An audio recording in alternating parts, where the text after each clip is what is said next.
Ladies and gentlemen and listeners of the Randomness of Nothing podcast, this is your host, Rashad Woods.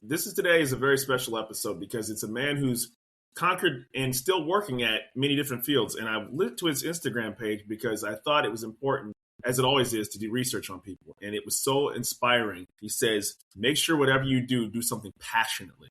And it's a testament and a tantamount to the work that he does. That he's gone from filmmaking, screenwriting, and then pivoted to consumer packaged goods. If you want to hear this story today, Mr. Marcel Dios Herrera. Thank you. Thank you. Thank you, Rashad, for having me. Thank you. So glad to be here, man. Thank you. This is a blast because, it's not often that you actually hear from somebody that went from, screenwriting, filmmaking, and then, you went, I don't want to tell your story, but you made a nice pivot to the consumer packaged goods. And it was almost like the situation that unfolded that made you do that. Your life story is very interesting, and I want to have you tell your story, please. I mean, I have my own qualms with my own story because it's so unique, and personally, it's always been a bit of a challenge to navigate because, yes, you're right, I have done quite a bit, and I think this all goes back to that saying, the master of none. Sort of jack of all trades ethos, the jack of all trades, master of none ethos. And here's my simple take to it before I get into kind of just sharing not even wisdom, it's just my story, but we live one life, and I think it's hard.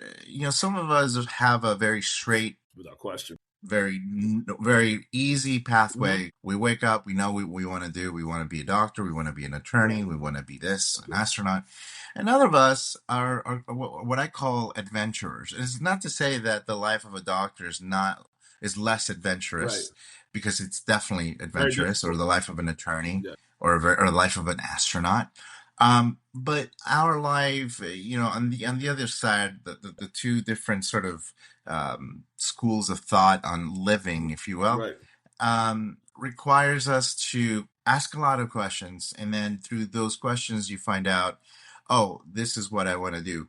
But in all honesty, I mean, my story, be as it may, is as interesting as you make it sound. It's really a story of just necessity. I knew from the moment I had any conscious ability of creativity in my body that I wanted to be a filmmaker. I mean, I knew from the, the first movie that I remember ever seeing on the silver screen was The Little Mermaid. And at that time, I was like, oh my God, how is that happening? And then when I got older, not my mom's plans, but Alien was sort of this close into my world, the whole franchise. That was the doing of my uncle, my father's brother. And that kind of interest really intrigued me in, sort of the mystery of it all. And then along the way, I went to, when I graduated high school, I had written and done a few short films in high school, and written a screenplay. And I applied to all the film schools that I could get my hands into. And unfortunately, the only one that put me on a wait list was USC. And then when it came down to figuring out how to pay for it, we couldn't pay for it. It was just before FAFSA and all of the loans that now exist to pay for school. Right. And, look, I mean, I think there was definitely like a moment of bitterness in my life because I'm like, oh man, so close. I'm not going to get to do. Yeah. So I'm not going to get to do. And I think that if I gotten in, I think I would have been probably not even talking to you. I probably would have been, who knows where, exactly, in the film industry. Yeah. But, that's the life that, that was put before me. And like I said, in the early conversations, there's definitely moments of challenge with that life. I mean, I then found myself in pursuing a regular trajectory to education. I was a pre-med for 3 years. I worked at a hospital in Santa Barbara. And then the music industry came knocking on my door. Beautiful. And that's kind of when I was like, oh my God, maybe I need to do Yeah. this instead of doing this thing that I thought my mom and my dad and society wants Isn't me to that do. funny though? And I hate to cut you off because like No, no, we struggle with that, right? In that when you come from and I don't want to diss anybody's background, but when you come from like the traditional like working background and people only see what's around them, it's very hard for somebody to break that mold and say, not so much for me. I just can't do that. Whether it's in arts, whether it's in creativity, whether it's something non-conventional, the quote unquote, factory down the street, so to speak, and then your uncle works there, your dad works there, your grandparents, and you're just like, dude, that's not for me. That's hard. it is. It is very hard. I think I think I did it out of sheer rebellion too, because I kind of felt like, oh man, money is the thing that's going to prevent me from doing this. Well, let me circumvent. And look, at the time my head was still sort of, it was young, and I was just still trying to figure out life. And then I just found this amazing community. And mind you, I grew up playing music too. My mom um put me in a guitar class when I was 4 years old, and I had some real promise. I've been playing guitar now for 20 plus years because of that. Mhm. So it kind of served me to be in there, but I also was trying to fund myself because I've always wanted to tell the story through the lens of a film lens, and kind of have control of the story to instill people positive things. It's always been about positivity. I've never really been one to make anything that I do. It has a touch of inspiration to it, Mhm. but with a flair of something that's never been seen or done before. Right.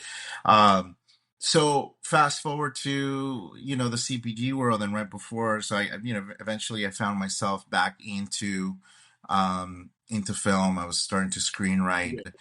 I left the music industry. At this time, I had already done a lot of things for TV and film That's as a amazing. music composer, That's amazing. and then I moved to New York, and I remember telling my attorney at the time, "Hey, so I think I'm done with music composing." And they're like, "No, what are you doing?" And I mean, a lot of people around me were like, "Don't leave, don't do this to Yeah. yourself, because you're just like one or maybe two movies away from being your own lead composer." I said, "I know, but I just can't do this Yeah. anymore. I can't. I have to listen to my body." Yeah. And I there was a moment early on in that decision that I regretted it, because I went from having, I wouldn't say having it all, but having the freedom to do a lot of things, to then being stuck in New York by yourself Yeah. and Yeah. writing. But God, I mean, I have to tell you, I'm not, I'm a spiritual Yeah. person. I think everybody needs some kind of modality to Without question. go back to. I have a relationship with Mhm. God. So I think I give God a lot of credit for doing the things that He's done in my life. So when I moved and not knowing what to do, I had written this little screenplay Mhm. that then turned into a short film. And I met in New York a guy by the name of Demos. And Demos was a Greek investor, creative, musician. Mhm. I mean, he was a young, sort of like, he was a ladies' man. He was just partying all the time. Greeks party all the time. Um, and he had this, but there was also like this really softness to him. I don't like to do business with people that are too loud Mhm. or have too much to prove. um and there was a softness to him, and I sent him the script. He loved it. He said, "I have some people that I'm developing things with in the film industry. Can you make this into a short film? Here's 30 grand." Oh wow. And that was that. Yeah, I mean, I always tell that story. Like, I literally met you on the street. I could have ran away with your 30 grand Dang. at the time. And instead, I produced this short film, which opened a bunch of Yeah. amazing Yeah. opportunities. Yeah. Come to come to the WGA strike in Oh man. 2021, Wow. and that became sort of like, oh my God, well, here I am again. I feel like I'm applying for film school again, and now I'm getting all of these doors closed. I'm just this close. And I'm like, you know what? Let me invest in something. So I was going to invest in a company called Laurels. Actually, she'll kill me for saying this, but um, Isabel Washington, the founder of that company, was a neighbor of Oh, mine, wow. and I found I through her and her experience of the CPG world, I found out about the community, and really, it's all about community for me. It's not about, yes, there's sort of an excitement to trying to return on investment and all of these fun things that go along with this business, but if the community doesn't call me, then I'm probably not going to do it. So there was a lot of camaraderie in Right. that business. There was a lot Beautiful. of help. Beautiful. And along the way, I began to have these like internal warfares within me. I'm like, oh my God, Marcel, calm your spirit. Don't do this. I was like, and the thing that I was trying to talk myself out of was, maybe you could do this yourself. Right. Maybe there's something that you can Right. offer. Maybe there's, and so I battled for about a month and a half, and I even had meetings with her marketing person in New York, and I was just really trying to like, where am I putting my money? Right. It wasn't a lot of money, but it was enough for me to to invest. Cool. And I had my son who was coming Mhm. up. He was on his way, so I definitely needed to put something in the works. And then I just went back to my culture and my roots. I'm Peruvian Italian, Yeah. but mostly Peruvian. Yeah. The Italian is there as predominantly as the Peruvian, but it doesn't really matter. Peruvians sort of, they're very proud and loud about being Yeah. Peruvian. Um, but I grew up drinking this amazing natural antioxidant drink that I didn't know was antioxidant. I just had Right. it to quench my thirst, Correct. and it was a cheaper and more healthier version than, say, Pepsi or Coke. Right. So like, you knew there were financial troubles in the house when we made chicha morada, which is the traditional Peruvian Hmm. purple corn drink. And that's when you knew that maybe, dad couldn't buy, Right. Pepsi for Right. dinner, So or juice, or what, yeah. Kern's juice was like the big hitter in our house, Gotcha. Kern's. Gotcha. Um, and I just had this idea of like, well, I know about this world now because of my, learning about it through Hmm. her. And I know about business. I've successfully launched businesses before. What can I do? And the only thing that's getting in my way is having to tell this person, sorry, the money that you were waiting for is not going to happen. And that was probably one of the hardest things for me to do. But it was also one of the most courageous things I could have done for my brand. And I remember taking her out to lunch and saying, look, I want you to taste something. So I brought a sample of the drink of what I envisioned. And she goes, wow, this is really good. What are you going to do with this? Well, Yeah. and I told her, and that was that. She was very understanding, but Yeah. also annoyed probably at me for a while. And she was actually very instrumental in helping me connect the dots and put myself out there with various different vendors that could help get It's a that ball testament to that rolling. And individual's so character. It really is. here we are. And I would say too, not to cut you off. There's a certain amount of No, no, no. and I wouldn't know everybody's story, but people who have been successful have had to have those talks and conversations with other people, and Yeah, there may have been that moment where I'm disappointed, but I understand. yeah, yeah, It's one of those things where you're almost like, it's like in sports, like the backup quarterback. I like it here, but I'm a starter. You know what I mean? Like, yeah, I'm a starter, and no disrespect to who's yeah, ever the name ahead of me, but my opportunity, I'm never going to get this chance again if I don't do what I need to do. yeah, yeah. This is true. This is true. And that was, again, you kind of, you have to. Sometimes it's okay to say Yeah, no. absolutely, absolutely. Sometimes it's okay to say no. Absolutely. Yeah. And so what I found fascinating was, like your story and your career, that you took it, particularly with this brand, directly from your cultural roots, right? I thought that was very important. And Yeah. the inspiration from your grandmother, and, it's, first of all, the logo is really dope, right? Like the logo, I was like, Thank you. because I'm like, what is this all about? Like, I'm trying to like, and then when I saw, like, I went to your website, and it's very colorful, it's very interactive. It has the Peruvian, people into it in it, and I'm just like, this is a really interactive and it shows like a lifestyle. And I thought it was really important too, because there's a, what you went into is a very crowded space. So you, by branding your brand into that specific niche when it comes to anti-inflammatory, Peruvian culture roots, something that's healthy, that's not going to be, the 21-year-old looking for a sugar high, all of those things matter when it comes to creating a lane, specifically, particularly in the consumer packaged goods. So can you tell me what it was like coming into that industry where, I don't want to say, another one, because again, it's such a crowded space. Well, I've always found it fascinating to stay, of course, the authenticity boat. What I mean by that is,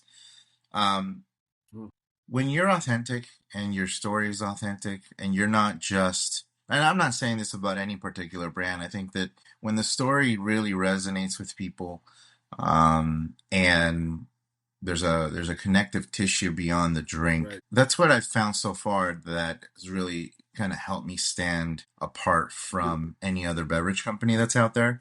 But also, the highlight, or what I've been always calling the star of the show, is the purple corn. Yeah.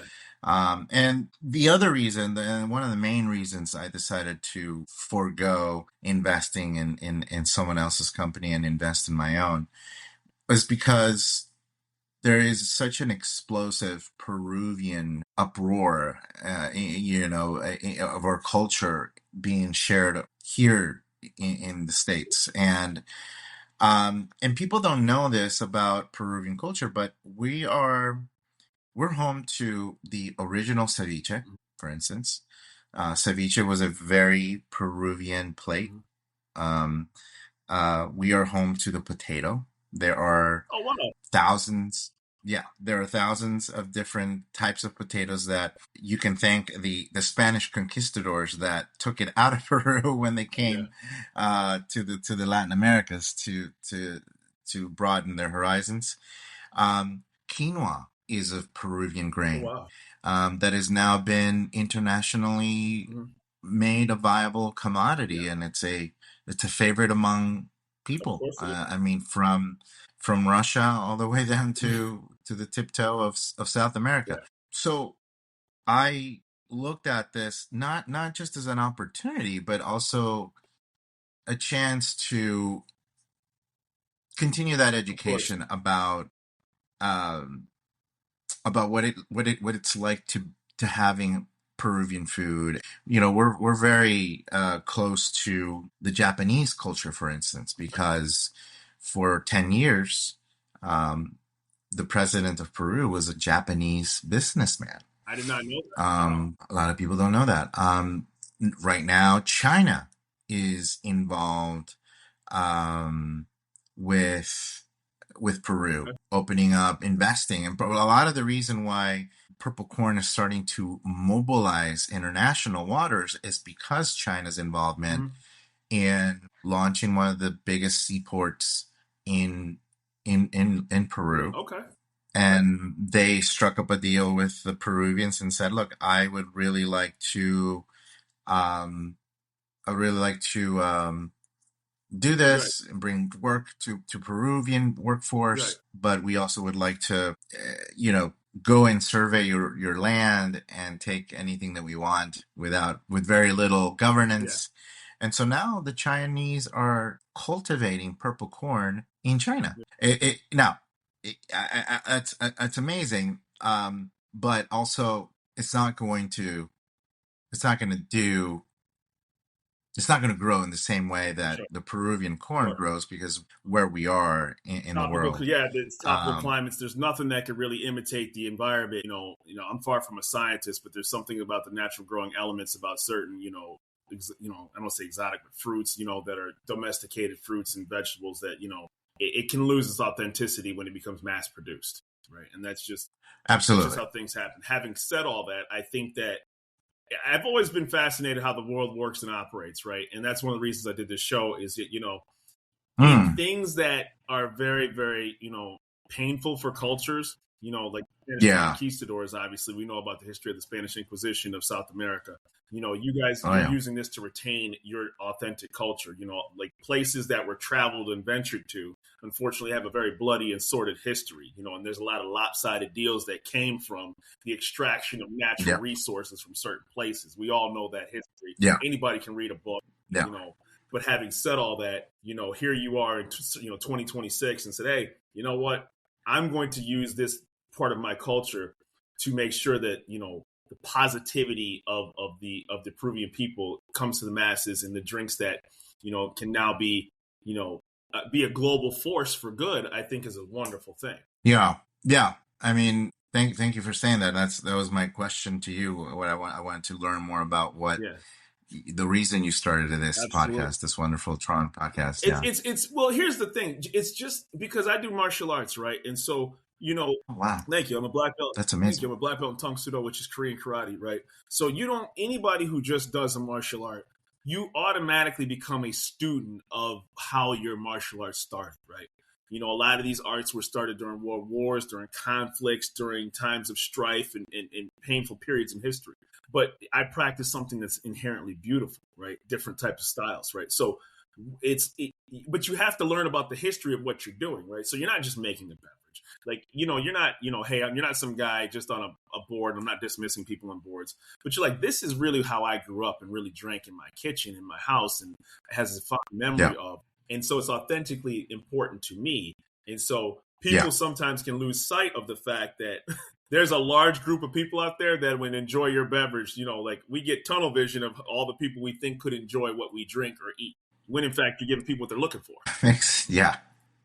That's just the voice and the perseverance of people is wonderful. I mean, the fact that you're studying martial arts. I mean, obviously, I can assume that you are not of Asian background, but the fact that you studied it so passionately, it goes to show you how easy it is to connect with people. I mean, in the music world, my mom is Latinx, so she's like a black Peruvian. Um, but I didn't grow up as a Afro in any culture. It was very Peruvian, very Peruvian. And so when I went into the music business, all I worked with was with the urban side of the music world. I mean, I hung out with like Tyrese Gibson on a regular, or I would hang out with like rappers and just everybody that was in that world, because I guess there was some kind of like connective tissue. But I learned so much about that, of what it means to be a black man in America. And it opened my eyes to not only continuously appreciating that, but also to broaden my horizons in food, or even just, I mean, I can't tell you how much Southern amazing food I've had since I came to knowledge about Southern food. So that's the connective tissue that we all share. I think food and beverage has such an amazing power. And also the arts. Absolutely. Right? The arts, like martial arts, other types of arts. So, man, what a wonderful world we're living in. People don't exactly sit around and say, let's enjoy this crappy food and terrible beverage, right? Like, you know what I mean? Like, let's just call it for what it is. Like, if you're going to, consume, watch a movie, drink, do all these sort of good things, 9 times out of 10, it's going to be around people you enjoy, things you like to drink and eat, and things that bring you joy. And so, like, those are the things that, and that's one of the reasons why I think, I never would have had a chance to talk to somebody like yourself. I never would have heard about, Kulli purple drink from a Peruvian roots. So for my own personal curiosity, I did this show because I watch documentaries. You said you're a film guy. And so when you say do something passionately, I always think of the movie Collateral with Tom Cruise and Jamie Foxx. He's in that cab and he's in the back seat. And then he basically said, someday my dream may come. And he's talking to Jamie Foxx. He's like, you were never going to do it anyway. One day you are old. Basically, he summarized Jamie Foxx driving the cab. And he said, you were going to start something, but you never were going to do it. How long you been saying you were going to start that limousine company? You're lying to me and you're lying to yourself.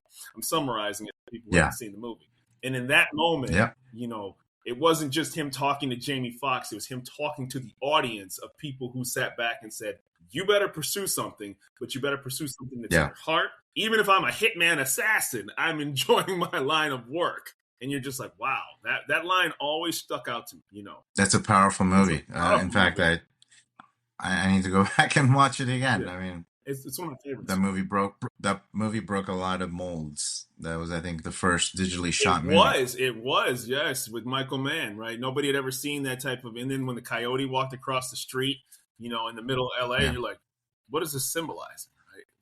But it was Mm-hmm. beautiful, and I Mm-hmm. remember when that was Chris Cornell singing that song from Audio Slave at the time. So you know, Yeah, a lot of great things in that movie. Man, yeah, look, it's I think that I'm just curious that because you interview a lot of people, what is sort of the temperature around AI, or what are I you? think people are like, you know, I think the genie's out of the bottle. I think people don't understand. There's two different sides to this equation. People love to utilize it, but they hate knowing that that's possibly their replacement, right? It's great for your personal life, right?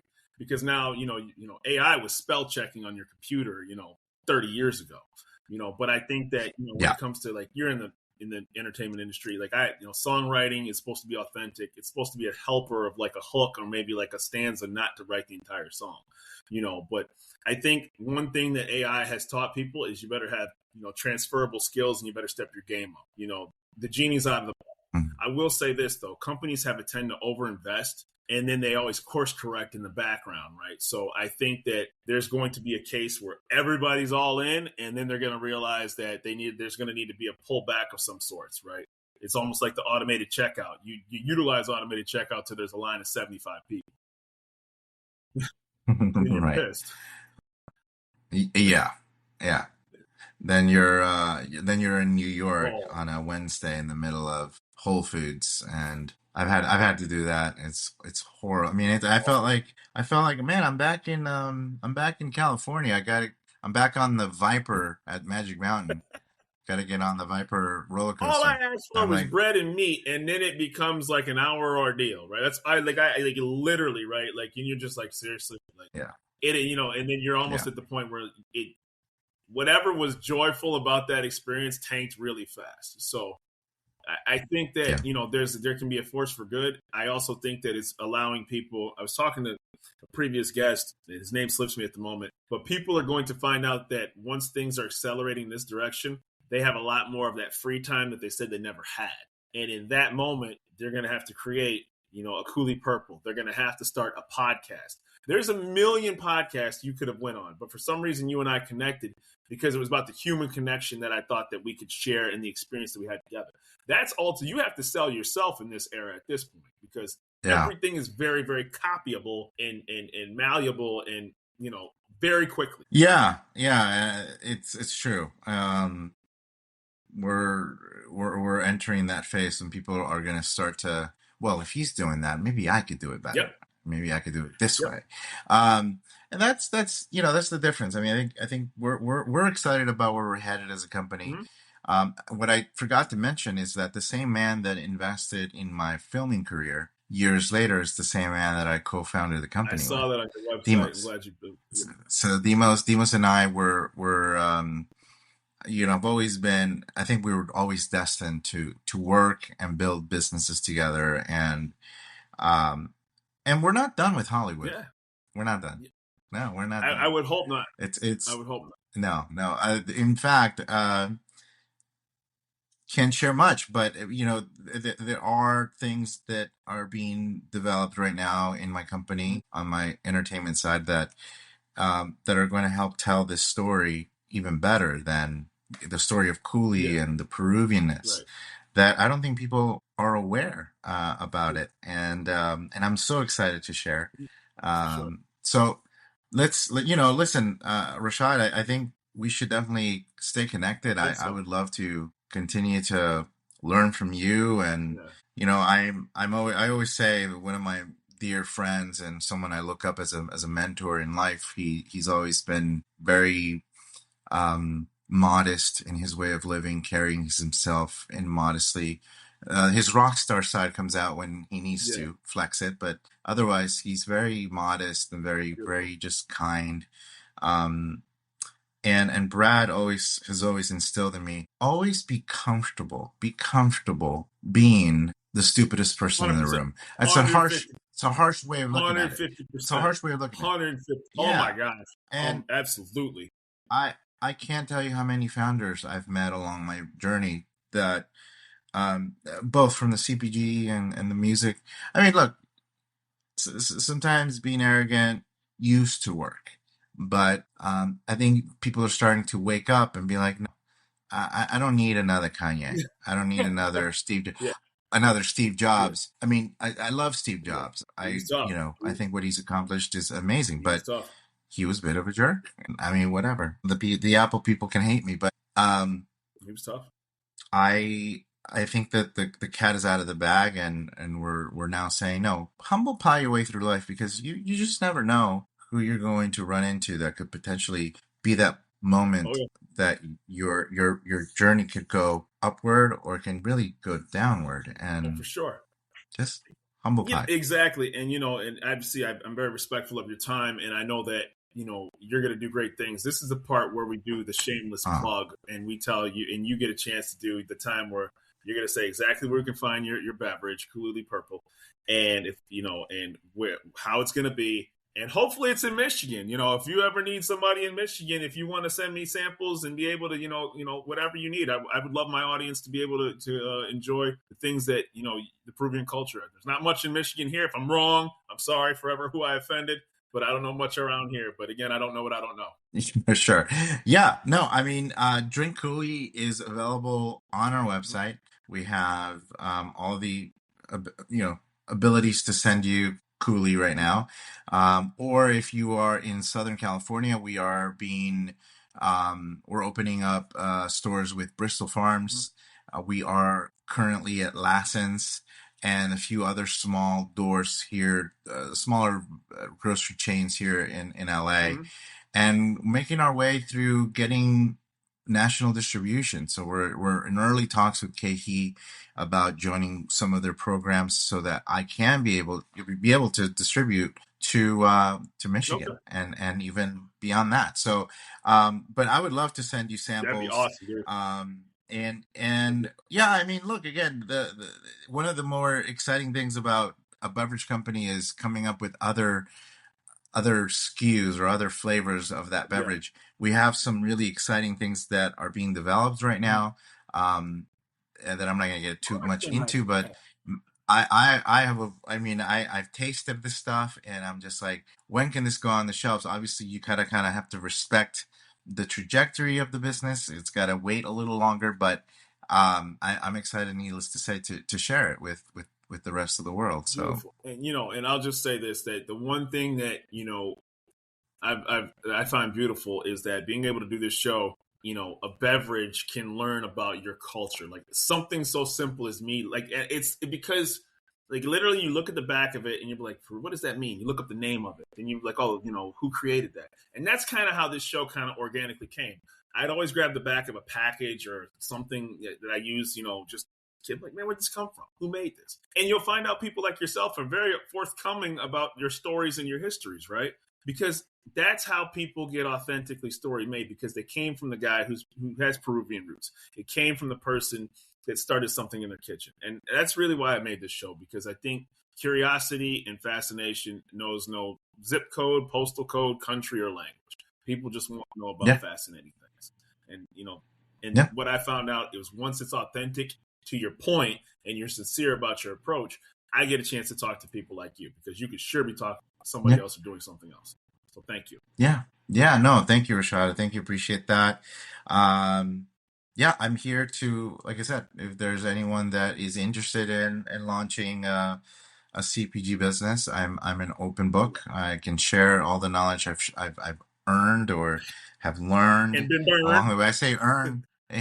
Oh yeah, yeah. I mean, I can't. The last thing I'll say, if you are listening and you do want to launch a CPG business, do it, but always do some reconnaissance on the people that you work with. I've been very lucky to dodge some very ugly bullets Oh, in this business so far that could have cost me essentially my runway. yeah. And sometimes you just learn about people's business and their intent, and you're like, oh my God, there's been some legal battles with this company. No, I'll see you later. So, always learning about the people that you're doing business with too is really helpful. Unfortunately, not every. Just because they can. Yeah. Unfortunately, not everybody's as sincere as you or forthcoming as you. You really have to do your homework. Well, the world's full of them, but we just have to. We have sometimes if it's too good to be true, it's because it is. And there's beauty in the struggle. It truly is. There is. Fall. Good. I've received a lot of breadcrumbs along the way, and I maybe made some too monumental mistakes, but it wasn't costly. Yeah. It was more of an embarrassing moment. And I'm just glad for that. I mean, will I make more mistakes? Absolutely. Right. So I just hope that I have the appropriate band-aids to put on my knees when I do that. Exactly. Hey man, Windows made Windows ME, and we all know how disastrous. Yeah. To your point, it's all about the journey, not about the hiccups along the way. So thank you very much, Marcel Dios Herrera. Yeah. Cannot wait to get that. Rashad. Oh my God. Thank you so much for the kind words. And again, I'm just here to serve. So whenever you want to come back or we want to do this again, let's do it. And be sure to send me your information so that I can get you some Kulli and continue on the way. Can't wait. Appreciate you. Thank you, sir. Bye. It was a blast, man. Appreciate you.